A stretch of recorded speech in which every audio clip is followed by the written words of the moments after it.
আমরা আশা করব আগামীতে অবশ্যই আন্তঃ-উপজেলা ফুটবল টুর্নামেন্ট হবে, একটা না একটা টুর্নামেন্টে লিগে আমরা সদর উপজেলা চ্যাম্পিয়ন হব। আপনাদের সেই খেলা মনোমুগ্ধ করা খেলা আছে, খেলা তো হার জিত থাকবেই, কিন্তু টান টান উত্তেজনা আজকে একটা খেলা হচ্ছে।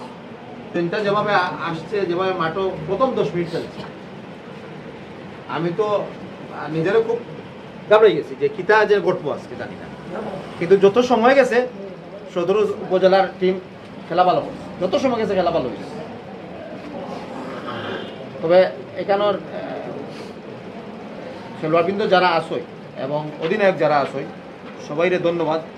আমি আশা করবো অধিনায়ক আমরা তোমার টিমের পক্ষ থাকি একটা কিছু করার লাগি, আর ইউনো ম্যাডাম আমার পরেও সাথে সাথে আমরা সবাই বসার একটা চিন্তা ভাবনা করবো, বসে আগামী দিনগুলো কীভাবে যায় এবং এই খেলা চলাকালীন সময় আমাদের অনেক ঘাটতি আছে, সেই ঘাটতিগুলো যাতে আমরা পূরণ করতে পারি এই বিষয় নিয়ে, সার্বিক বিষয় নিয়ে আমরা বইম। আবার সবাইরে ধন্যবাদ, আসসালামু আলাইকুম।